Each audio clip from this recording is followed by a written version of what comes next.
Assalamualaikum warahmatullahi wabarakatuh. Eh, Sebelum belajar, marilah kita berdoa menurut agama dan kepercayaan Islam. Doa dimulai.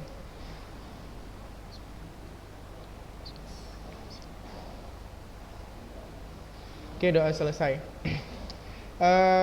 Hari ini sekedar perkenalan, saya Ari Wahid. Ke depan mungkin akan menjadi pengampu mapel bahasa Indonesia. Nah, menggantikan Ustadz Eka karena Ustadz Eka sudah ditempatkan di luar Sumut karena PNS. Nah, jadi hari ini kita akan belajar tentang teks negosiasi. Tapi sebelum itu izinkan saya mengonfirmasi sebelumnya teks apa terakhir yang kalian pelajari di semester 1? Pernah nggak udah belajar teks negosiasi? Coba Ibrahim, boleh hidupkan mikrofonnya, nak? Suara saya terdengar nggak?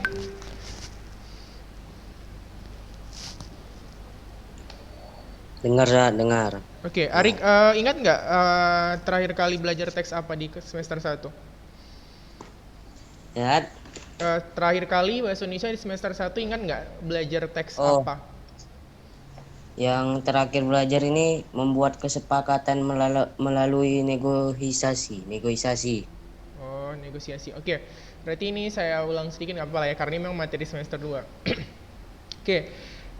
Jadi berbicara mengenai negosiasi gitu kan, selalu kita terdapat dalam proses yang kalau kita jumpa orang, pasti mungkin ada hal yang namanya perbedaan kepentingan. Nah, disinilah negosiasi itu perlu dilakukan. Jadi kenapa sih sebenarnya penting bernegosiasi gitu kan? Kalau kalian baca di buku mungkin negosiasi itu hanya sekadar jual beli gitu mungkin ya, atau masalah kepentingan-kepentingan kecil, padahal tidak seperti itu gitu. Pada konteks kehidupan nyata, negosiasi ini penting untuk nilai jual marketing, bahkan perdamaian sebuah negara. Kalian mungkin pernah lihat di Fakta atau di TV tentang negara Korsel dan Korut yang terpecah dua.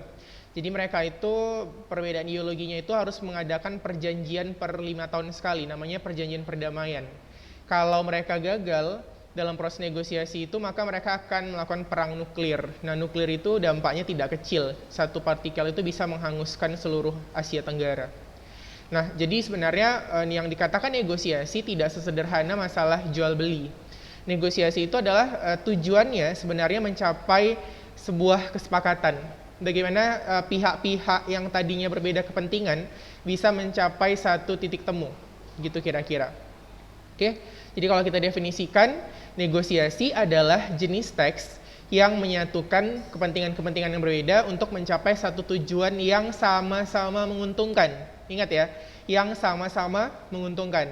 Kenapa saya tekankan menguntungkan? Karena kalau negosiasi salah satu pihak dirugikan, nah itu namanya bukan negosiasi tapi intimidasi, gitu ya. Jadi syaratnya sebuah negosiasi itu masing-masing pihak saling menyatukan pendapat dengan catatan sama-sama diuntungkan. Ya, gitu ya. Nah, selanjutnya dalam proses negosiasi itu ada negosiasi yang formal dan informal. Formal seperti tadi negosiasi kenegaraan, informal itu contohnya negosiasi yang terjadi di pasar, negosiasi dalam proses jual beli gitu kan. Lalu dalam proses untung rugi negosiasi, negosiasi itu biasanya menghindari konflik dan sifatnya itu berkolaborasi seperti yang saya katakan tadi, gitu.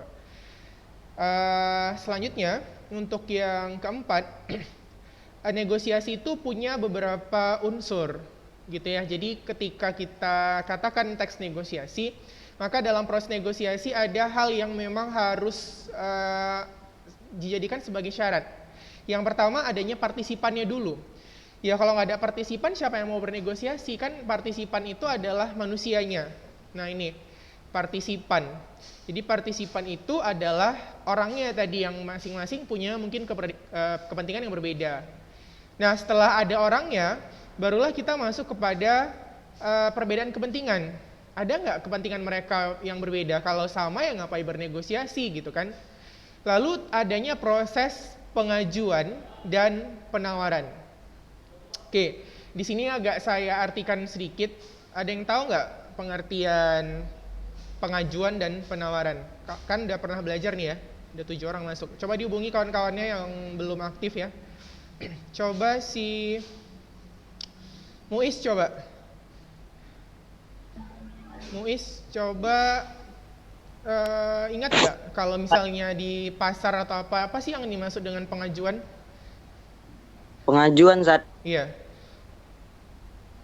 Apa namanya? Pengajuan Menghimbau itu, Sat. kenapa? Iya Sat.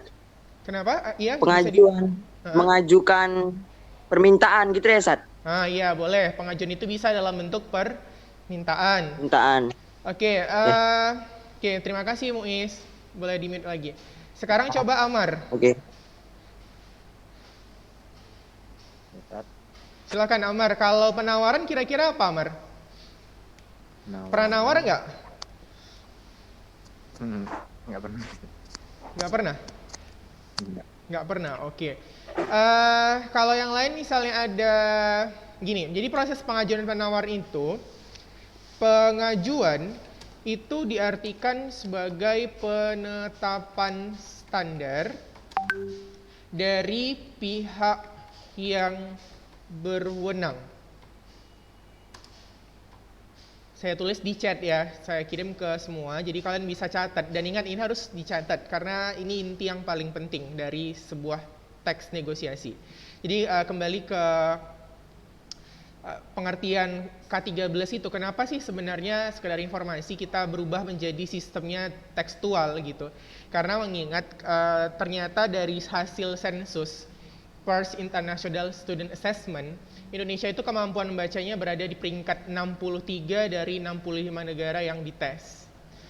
Jadi kalau kita ingat kembali, kita ini ranking terbawah gitu, nomor 2 dalam masalah kemampuan membaca. Makanya pemerintah mengambil inisiatif untuk membuat sistem bahasa itu menjadi teks. Jadi setiap bahasa atau teks yang dimunculkan itu mewakili satu kerangka berpikir tertentu.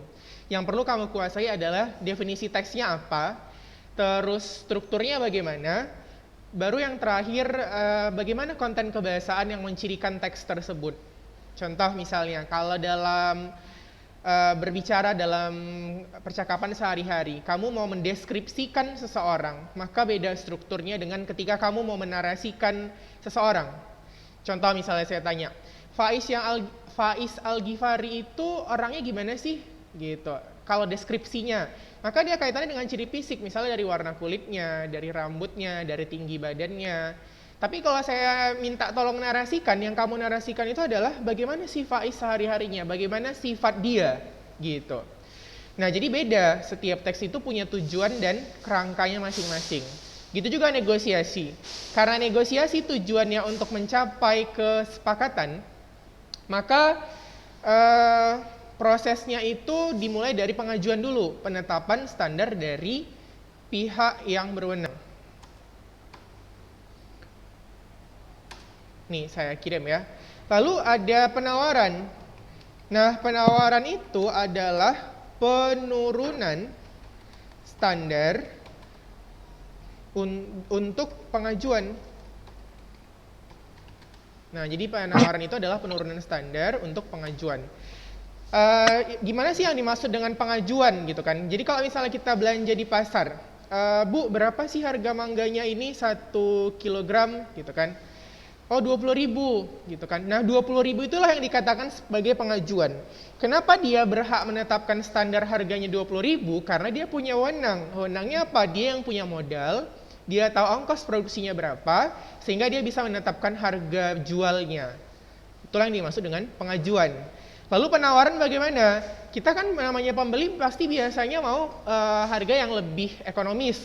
Kita tawar lah, kita turunkan lah. Oh Bu, 15.000 ya sekilo, saya ambil 2 kilo gitu misalnya. Maka standar yang ditetapkan tadi kita turunkan gitu kan, menjadi lebih rendah. Jadi yang namanya nawar itu pasti lebih rendah gitu konteksnya. Kalau kita nawar menjadi lebih tinggi itu bukan nawar ya, tapi sedekah gitu kan. Nah gitu kira-kira dalam proses pengajuan dan penawaran. Boleh dilihat di chat pengertiannya ya. Setelah ada prosesnya pengajuan penawaran, kalau nanti masing-masing pihak itu mendapatkan titik temu, maka itulah yang dikatakan sebagai kesepakatan, gitu ya.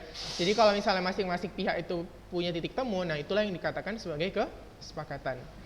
Apa yang dimaksud dengan kesepakatan, gitu kan? Ya titik temu tadi. Jadi kalau misalnya kita menggambar sebuah diagram, gitu kan, di sebuah tabel matematika kan ada tuh sumbu X, sumbu Y.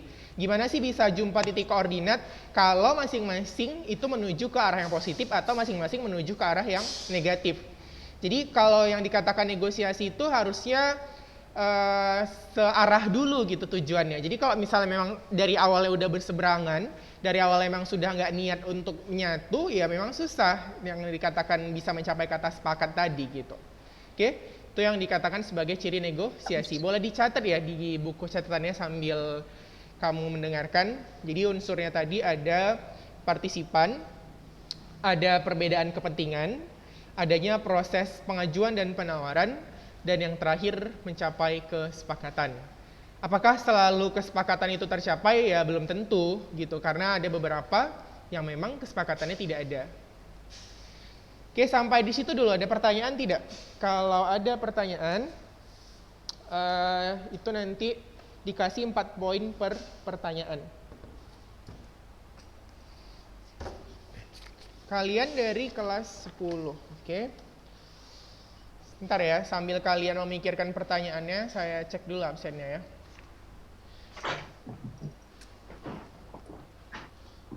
Arik Ahmad. Ini Arik Ahmad Fauzan ya? Iya, Ustaz. Iya. 29. 10C. Faiz. Hadi Fari. Farel.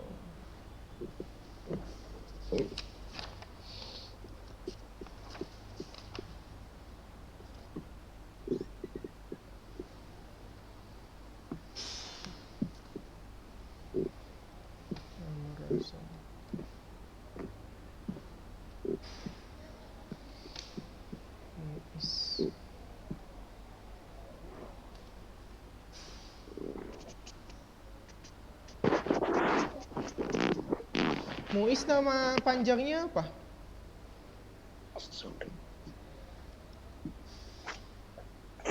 Halo, Muiz, nama panjang kamu Abdul apa? Muiz. Abdul? Oh, Abdul Muiz. Nama Rajan udah, Naufal.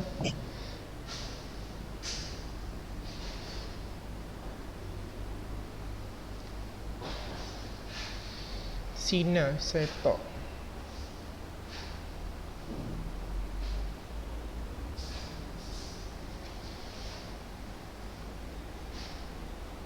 Ahmad Salih. Muhammad Hakim.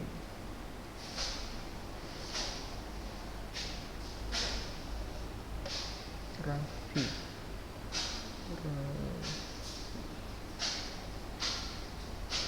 Oke, kalau tidak ada pertanyaan, kita akan masuk ke sesi berikutnya.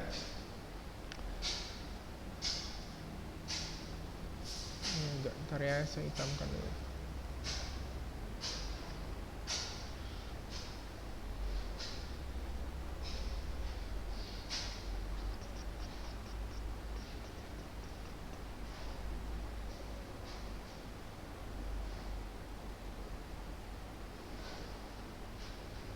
Oke, ini dia. Jadi keterampilan dalam penyampaian pengajuan penawaran itu ada keterampilan berbicara, faktor internal dan eksternal, ada berbicara efektif, dan organis bahasa. Kenapa menyangkut? Sebenarnya nih kalau simpelnya, kenapa kita kalau dalam bernegosiasi itu harus memiliki keterampilan berbicara secara efektif, organis, dan bahasa. Karena pemahaman yang komunikatif itu penting sekali dalam proses negosiasi. Makanya kalimat efektif itu penting. Jangan sampai menimbulkan ketaksaan makna. Misalnya kamu bilang gini, lukisan Pak Raden itu indah. Maka orang bisa berpendapat gini, lukisannya itu gambar Pak Raden, apa lukisan itu buatan Pak Raden? Nah, itu kata-kata yang ambigu gitu. Jadi usahakan hindari jenis kalimat yang seperti itu. Nah, selanjutnya prasyarat organis. Jadi masalah mengatur nafas, cara pengucapan. Karena kalau misalnya dari organ atau cara ngucapinya aja udah salah, itu fatal sekali dalam proses negosiasi gitu kan. Terus prasyarat bahasanya, masalah ritme suara, diksinya. Karena mungkin ada hal-hal yang sama tapi bisa kita ungkapkan dengan cara yang berbeda, mungkin lebih halus gitu kan, tapi dengan tidak mengurangi maknanya. Nah, itu yang dimaksud dengan prasyarat bahasa dalam proses negosiasi. Jadi dalam proses negosiasi itu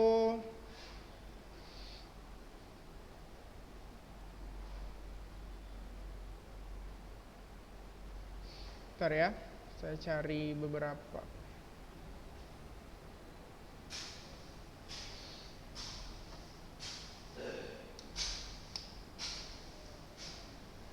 Nah, ini yang menjadi faktor paling intinya ya. Jadi dalam proses negosiasi itu ada namanya faktor penentu keberhasilan negosiasi. Kan tadi kembali saya ulang, dalam proses negosiasi kita harus mencapai kesepakatan. Nah, ada syarat supaya kesepakatan itu terjadi. Nah, yang pertama, kamu bisa lihat di slide, ada kesediaan untuk saling berkompromi. Seperti yang saya bilang tadi, kalau dari awal memang sudah tidak berniat untuk bersepakat, maka bagaimanapun argumen yang kita ajukan biasanya tidak akan mencapai kesepakatan. Nah, yang kedua, tidak ada pihak yang dirugikan. Jadi, kenapa nggak boleh dirugikan? Karena kalau salah satu pihak dirugikan tadi, dia berarti melakukan intimidasi, bukan kesepakatan. Misalnya, kita bawa pisau nih sama teman kita, terus kita bilang, nah, jadi satu kelompok sama saya ya, kalau nggak kamu saya bunuh gitu. Nah, itu namanya ini juga, bisa juga sih tercapai tujuannya, tapi itu bukan negosiasi, gitu ya. Kenapa dikatakan dia bukan negosiasi? Karena dalam prosesnya dia salah satu pihak dirugikan. Nah, terus selanjutnya, kesepakatan yang dicapai itu mampu mempengaruhi pihak lain. Jadi tidak terpaksa gitu, karena apapun yang terpaksa itu pasti cepat atau lambat akan dilanggar, gitu ya. Contoh misalnya kamu pergi sekolah itu karena hanya mengharapkan uang jajan, atau kamu memang nggak niat ke sekolah gitu, maka cepat atau lambat kamu itu akan bolos kalau ada kesempatan untuk bolos gitu, karena pada dasarnya itu terpaksa. Sebentar ya. Ya. Waalaikumsalam. Iya, kenapa bang? Iya, lagi nge-zoom, nanti ya bang, ada telepon lagi ya. Oke, jadi itu dia tadi. Yang pertama itu ada kesediaan untuk berkompromi dengan pihak lain, tidak ada pihak yang dirugikan, kesepakatan yang dicapai mampu mempengaruhi pihak lain atau tidak terpaksa, dan harus menyertakan alasan yang mempengaruhi. Jadi kenapa orang bisa nggak terpaksa? Karena alasan kita masuk akal, rasional, gitu kan. Dan pelaksanaan tujuannya itu dia harus bersifat praktis. Jadi apa sih yang dimaksud dengan praktis itu? Kalau yang diajukan dia itu bisa dilaksanakan gitu. Jadi misalnya, boleh nggak aku jadi temanmu gitu? Boleh, tapi kalau lompat dulu dari lantai 3 katanya. Nah, itu namanya tidak bersifat praktis. Kenapa? Karena syaratnya itu tidak rasional untuk dilaksanakan. Nah, itu dia. Jadi syarat-syarat mencapai kesepakatan tadi saya ulang ya. Dia tidak dipaksa, ada kesediaan untuk berkompromi, tidak ada pihak yang dirugikan, dan alasannya itu mampu diterima secara logis. Dapat dilaksanakan lah kurang lebih. Gitu. Kalau misalnya nggak bisa dilaksanakan, ya berarti dia tidak kooperatif gitu. Oke? Itu untuk syarat terjadinya kesepakatan.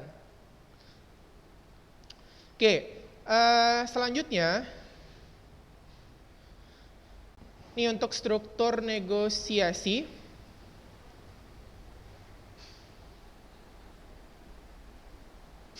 Yang pertama strukturnya itu adanya orientasi. Jadi adanya proses memberikan pengenalan dulu. Siapa sih sebenarnya pihak yang bernegosiasi itu, backgroundnya dari mana gitu kan. Lalu pengajuan. Tadi seperti yang saya sebutkan di awal, ada pihak yang berwenang untuk menetapkan pengajuan. Lalu penawaran, persetujuan, baru penutup. Nah, ini struktur negosiasi yang ada di proses pemerintahan atau di buku Kemendikbud. Jadi dia hanya 4 sih sebenarnya: orientasi, pengajuan, penawaran, persetujuan, dan penutup. Kadang-kadang nggak pakai persetujuan, langsung dia penutup. Berarti dia sudah sepakat, gitu. Apakah ada proses yang tidak mencapai persetujuan? Ada, gitu. Ketika pengajuan dan penawarannya tidak mencapai satu titik temu. Oke? Nah, selanjutnya untuk konten kebahasaan. Jadi salah satu konten kebahasaan yang ada di dalam negosiasi itu, ini bisa kamu lihat, adalah mengucapkan salam, membalas salam. Jadi karena dia bentuknya dialog, dia punya ciri kebahasaan itu berupa pasangan tuturan. Ketika ada yang bertanya, ada yang menjawab, ada yang minta tolong, ada yang memenuhi atau menolak atau meminta, ada yang menawarkan, ada yang menerima, ada yang menolak juga, ada yang mengusulkan, ada yang menerima, ada yang menolak usulan. Pokoknya dia berpasangan. Nah, itulah yang dikatakan sebagai pasangan tuturan. Misalnya kalian salam, assalamualaikum gitu, ada yang menjawab waalaikumsalam. Nah, itu namanya pasangan tuturan. Ketika dialog itu saling berresponsif gitu, saling menyatu. Jadi kalau misalnya satu bicara ini, satu yang bicara ini, itu namanya bukan pasangan tuturan, tapi monolog gitu ya. Nah, selanjutnya ada lagi konten bahasanya itu namanya ciri kebahasaan berupa kalimat persuasif. Nah, kalimat persuasif ini dia sifatnya mengajak. Jadi kalau misalnya kalian melakukan proses tanya jawab atau penawaran, maka biasanya kalian akan ngajak orang untuk melakukan sesuatu. Misalnya gini, kalian nawarkan sebuah teh botol nih, gitu kan.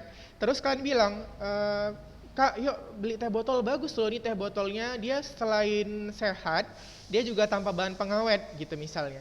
Nah, kan itu namanya kalimat persuasif, dia ngajak. Oke, ada yang mau bertanya tadi? Oke, kalau tidak ada kita lanjutkan.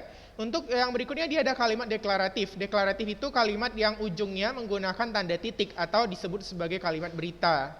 Normal lah ya, semua teks biasanya ada. Lalu menggunakan pronomina. Pronomina itu adalah kata ganti, ya. Jadi kata ganti itu misalnya saya Tono pergi ke Gramedia. Dia, nah dia itu menggantikan siapa sih? Tono ya kan? Nah, itulah yang dikatakan sebagai pronomina. Jadi dia dalam proses negosiasi pasti kita menggunakan kata ganti, baik untuk benda yang dinegosiasikan maupun orang-orang yang terlibat. Lalu menggunakan kalimat langsung, ya iyalah karena dia kan bentuknya adalah dialog. Ingat kalimat langsung itu cirinya dia menggunakan kutipan langsung. Misalnya, ayah berkata dalam koma, dalam petik, silahkan kerjakan PR-mu. Nah, itu dikatakan sebagai kalimat langsung. Berikutnya, dia menggunakan kalimat yang menyatakan kesepakatan atau penolakan. Gitu ya. Dia menggunakan kalimat yang menyatakan kesepakatan atau penolakan. Misalnya, oh ya, saya setuju dengan pendapat Anda, atau mohon maaf untuk sebelumnya saya belum bisa menerima kesepakatan yang Anda ajukan. Nah, itu dia dalam proses negosiasi. Dan yang terakhir, dia menggunakan kalimat perbandingan yang kontras. Misalnya kalian menawarkan sebuah produk nih, produk iPhone dan Samsung. Nah, gitu kan. Apa sih bedanya gitu? Mungkin kalau iPhone dia sistemnya iOS, kalau Samsung dia pakai Android. Keuntungan kelebihannya di mana gitu. Terus dari harga, dari segi kegunaan. Nah, itulah yang dikatakan sebagai perbandingan. Kita harus buat dulu komparasi antara dua benda yang kita tawarkan dalam proses negosiasi. Oke? Nah, ini nanti penyusunan teks negosiasi itu ada di pertemuan berikutnya. Jadi kan ada 2 pertemuan kalian itu yang lewat.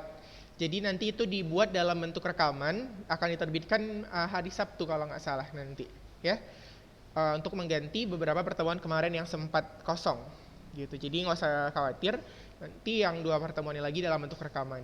Oke, sampai di situ dulu. Ada pertanyaan tidak?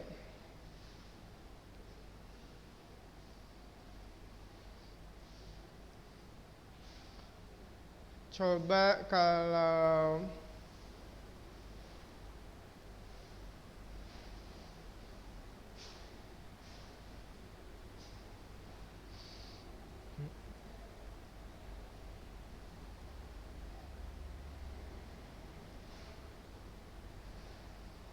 Oke, kalau tidak ada pertanyaan, nah ini kan ada ciri negosiasi nih, ya kan? Jadi kamu coba di rumah coba buka bukunya nanti di tentang teks negosiasi yang mana aja. Buka aja, kalau nggak salah saya itu dia di bab 5 teks negosiasi.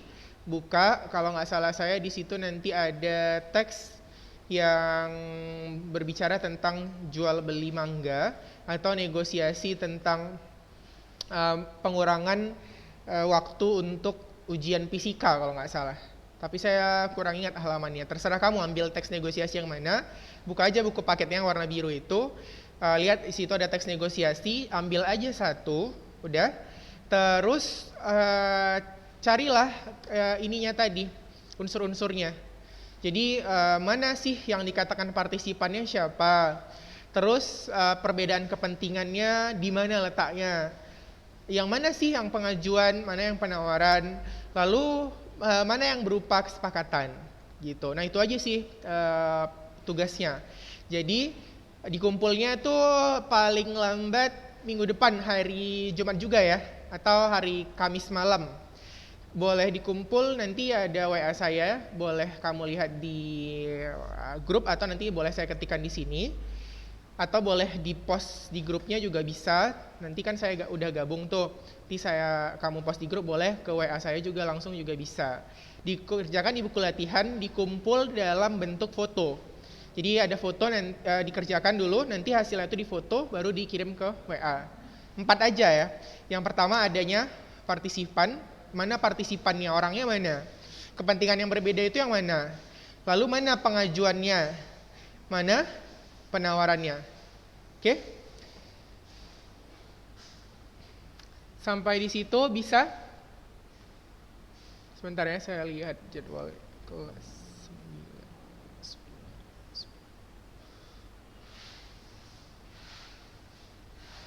Jumat.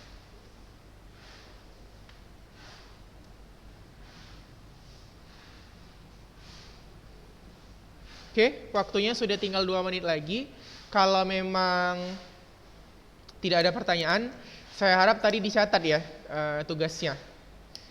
Kalau tidak ada pertanyaan, boleh diulang mana-mana bagian yang rasanya kurang paham.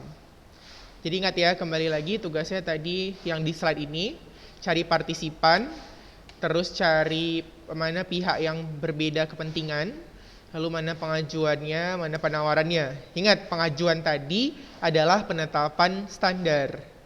Jadi dia mana sih di situ yang misalnya kalau prosesnya itu ujian, misalnya gurunya bilang gini, oke, hari ini kita ujian fisika ya. Silahkan simpan bukunya, maka itu namanya pengajuan. Terus kalau misalnya kalian bilang, ya ampun Pak, saya belum belajar lah, boleh nggak kami minta tambahan waktu, misalnya 2 hari lagi, nah itu namanya penawaran. Jadi setiap kali penetapan yang terjadi dalam proses negosiasi dalam teks, itu namanya yang pengajuan. Ketika penetapan itu mau digeser atau dimundurkan, nah itulah yang namanya penawaran. Oke? Sampai di situ. Kalau tidak ada pertanyaan lagi, waktu kita tinggal 1 menit lagi. Nah, ada beberapa hal yang harus kamu tinjau dalam proses negosiasi di samping syarat-syaratnya tadi. Yang pertama, dalam negosiasi kita harus sabar, tidak memperlihatkan rasa jemu. Jadi kalau kita bicara sama orang, terus kita kayak seperti mau, seperti tidak gitu kan, maka itu akan menggagalkan negosiasi sekalipun yang kita sampaikan itu menarik kontennya. Lalu tidak membicarakan diri sendiri. Jadi misalnya kamu bernegosiasi sama orang, tapi kamu sibuk menceritakan pengalaman pribadi yang mungkin sama sekali tidak ada kaitannya dalam proses mencapai kesepakatan itu. Nah itu membuat orang menjadi, wah menghabiskan waktu saya nih gitu. Jadi lebih bagus dalam negosiasi